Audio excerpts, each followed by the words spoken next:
नमस्कार साथियों, आप देख रहे हैं आर्टिकल 21 और मैं आपके साथ सुजाता सिंह। खबर है झांसी के जिला मऊरानीपुर से। सम्राट दस्तक के रिपोर्टर आर्टिकल 21 न्यूज के संपादक प्रेम कुशवाहा जी की मां विगत कुछ दिनों से झांसी के हॉस्पिटल में भर्ती थीं। इलाज के दौरान 14 मार्च 2025 होली के दिन माताजी देविका देवी पंचतत्व में विलीन हो गईं। उनके पति रामस्वरूप कुशवाहा तीनों बेटों सहित ब्राह्मणी व्यवस्था को दरकिनार कर अंतिम संस्कार किया गया। अंतिम यात्रा के दौरान राम नाम सत्य है की जगह बदलकर जीवन मृत्यु सत्य है, बुद्धम शरणम गच्छामि, धम्मम शरणम गच्छामि, संघम शरणम गच्छामि का उच्चारण करते हुए विदा किया गया और दिनांक 18 मार्च 2025 दिन मंगलवार को उनकी आत्मा की शांति हेतु बौद्धाचार्य मुन्ना लाल बौद्ध जी के दिन निर्देश अनुसार शोक सभा का आयोजन किया गया, जिसमें दूर दराज से श्रद्धांजलि अर्पित करने लोगों का तांता लगा रहा। जौनपुर से सांसद पूर्व कैबिनेट मंत्री बाबू सिंह कुशवाहा के छोटे भाई, झांसी ललितपुर लोकसभा सीट के प्रत्याशी एडवोकेट शिवशरण कुशवाहा, पूर्व आईएएस, पूर्व कैबिनेट मंत्री तपेंद्र प्रसाद साक्य जी, छतरपुर से पूर्व विधायक आरडी प्रजापति, वीर फूलन देवी, जन संगठन के अध्यक्ष रमेश चंद निषाद, पत्रकार विवेंद्र सिंह जी, पलरा प्रधान पुत्र इंद्रजीत कुशवाहा, जन अधिकार पार्टी के जिला अध्यक्ष चंदन सिंह कुशवाहा, श्रीराम कुशवाहा, घनश्याम, भगवान दास, अशोक, कमलेश, रश्मि, नेहा, आरती, संध्या, मयंक, दिव्यांशी, अनुष्का, खेमचंद, भगवती, पंकज कुशवाहा पत्नी रविता कुशवाहा सहित क्षेत्रीय लोगों ने श्रद्धांजलि अर्पित करते हुए दिवंगत आत्मा की शांति की प्रार्थना की। हमारे शरीर से मांस निकल जाए तो क्या जिंदा रहेगा कोई? नहीं, तो चलेगी मिट्टी। हमारे शरीर में जो पानी है, जिसको हम खून भी कहते हैं, पानी इधर से आया है, पूरे संसार से, प्रकृति से आया। वही पानी हम अंदर आया, तो पानी भी चला गया, तो वहीं से आया था वहीं चला गया। उसमें कहाँ दुख की बात है ज्यादा? मिट्टी आई थी, मिट्टी भी चली गई, और पानी आया तो पानी भी चला गया। हवा भी वहीं से आई थी, हमारे अंदर हवा भी वहीं से आई थी। अगर आज हमारे घर में कोई मरीज होता है तो जरूरत पड़ती है ऑक्सीजन गैस की, तो हवा है ना, वो ऑक्सीजन गैस ना मिले तो आज मर जाता। अस्पताल में गैस नहीं थी, अस्पताल में खून नहीं था।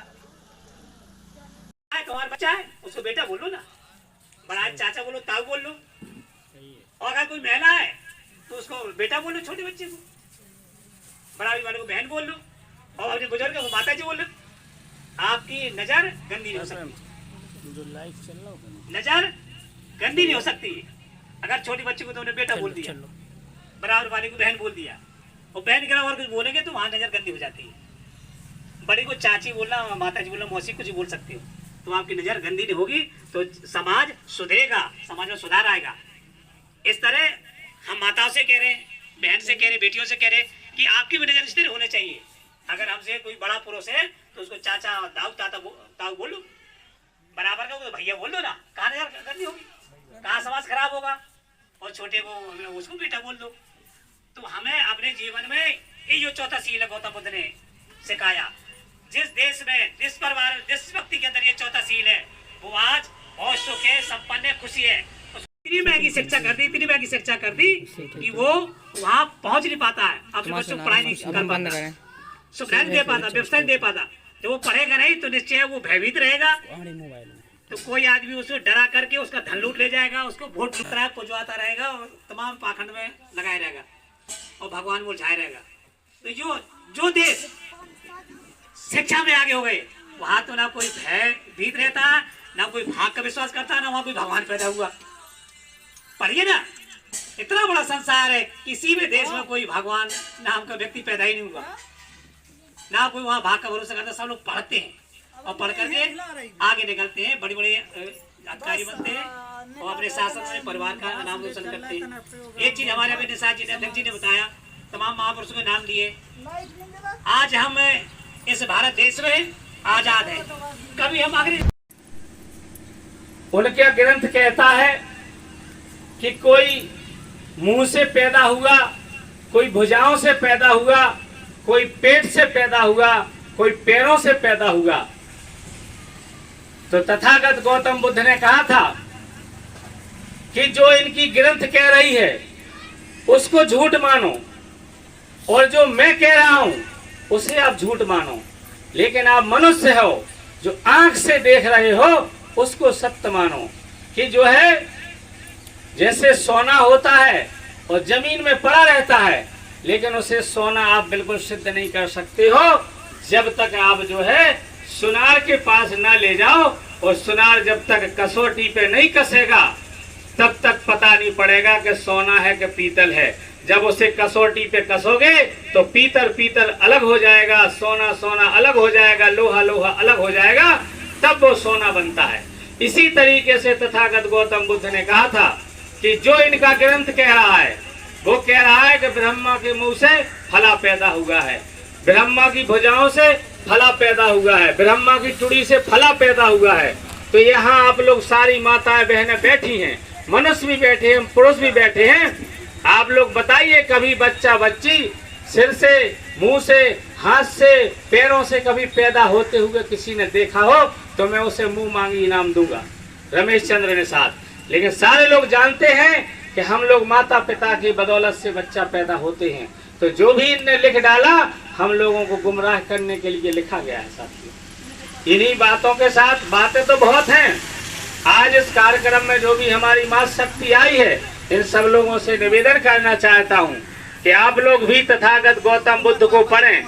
और जो आपके पास मोबाइल है इस पर पूरे हर प्रकार के जो है बुद्ध की कहानी, बाबा साहब की कहानी सब है, आप देख सकती हैं। और हम लोग जो बुद्ध हैं वो शाक्य परिवार के थे और विशेष तौर से तो कुशवाहा माली समाज के थे। और हम लोग अपने भगवान को, अपने राजा को भूल गए हैं। अशोक सम्राट भी कुशवाहा थे, आपके जो है महात्मा फुले भी कुशवाहा थे।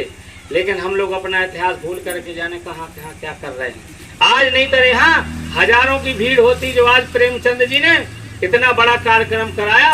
मैं प्रेमचंद को धन्यवाद देना चाहता हूँ, उनके पिताजी को भी धन्यवाद देना चाहता हूँ कि उनके बच्चे ने, यहाँ तो लोग नहीं मानेंगे क्योंकि हम भी यहीं के हैं, जहाँ जिस गांव में जिस चीज की फसल होती है उसकी वहाँ कोई वैल्यूएशन और रेट नहीं मिलता है। लेकिन जब वो यहाँ से दूसरी जगह चला जाए, जैसे यहाँ का आपके कदौरा घाटकोटरा में तरबूज बहुत होता है, उसकी कोई क्रेडिट नहीं होती है। लेकिन जब वो इधर से दूर चला जाए तो वो भाव के बेभाव बिकता है। आज प्रेमचंद कुशवाहा ने भी वही किया कि इस खिलाड़ा के लोगों के लिए और अपने परिवार के लिए पूरे इंडिया में इतिहास रच दिया कि प्रेमचंद कुशवाहा कोई है जिसे हर आदमी, हर मंत्री, मिनिस्टर जानता है। प्रेमचंद से अच्छा कोई नहीं है। मैं उनके पिताजी को धन्यवाद देना चाहता हूँ कि जिन्होंने अपने लड़के को पूरा टाइम दिया और बुद्ध में इसको कर दिया। इसके लिए मैं उनको ढेर सारी शुभकामनाएं देता हूँ। नमो बुद्धाय, जय भीम। और जो भी हमारे बुद्ध जी या भंते जी आए हैं उन्हें भी मैं प्रणाम कहता हूँ। इस बुंदेलखंड में आप अपनी जो है बुद्ध कथा को बताएं, जिससे ये अंधभक्ति से छूट करके और बुद्ध में और बाबा साहब और महात्मा फुले को याद करें। नमो बुद्धाय, जय भीम, जय निषाद। इस सभा के माध्यम से मैं आप सबको सूचित करना चाहता हूँ कि शिक्षा का असली मतलब है पास में निर्भय हो जाना। अगर निर्भयता नहीं है तो शिक्षा जीरो है आपकी। डर है आपके अंदर बोलने का या किसी भी प्रकार का, तो शिक्षा से आप जीरो हैं। शिक्षा का मतलब है अम्बेडकर साहब ने सिखाया जो पूरी दुनिया में किसी से नहीं डरते। डर का सामना करना चाहिए। निडर तभी हो सकते हैं जब आपने शिक्षा को करीब से समझा है। शिक्षा का कैसे पढ़ाई हुआ मतलब बच्चन खां और जी को है गौतम बुद्ध गुरुजी आए तुम्हारी किताब में है। का का लिखूं है लेता नहीं पढ़ो लेता अब फेंकें पढ़ लेजो फेंकें पढ़ लेजो इतने बैठ जाओ। और जी को है जी तो बताओ इतने चिंकी तुम बताओ। जी भी पढ़ाई हुआ यहाँ है। जी पढ़ाई हुआ यहाँ है। जी को है पता नहीं बताओ। इनकी माँ जी हैं चाची नहीं अपनी चाची ना जी अपने देव का जो नहीं लिखो देव का वो हाँ श्रीमती देव का जी भी पढ़ाई हुआ यहाँ है। श्रीमती देव का कौन जी किताब नहीं लाए हैं देखो जब किताब लाएं कि नहीं लाएं। हाउ आए हाँ जी जी दो जने संग खत्म संगे मतलब जी दो जन ने पढ़ाए हो स्कूल खोले बहुत पहले, जब सरकारी स्कूल ही खुलते हैं तब खोले थे इनने, समझ गए चिंकी। अब तुम्हें इनके बारे में पढ़ना है अपना जो तुम्हारी किताब में पाठ है, ठीक। ये को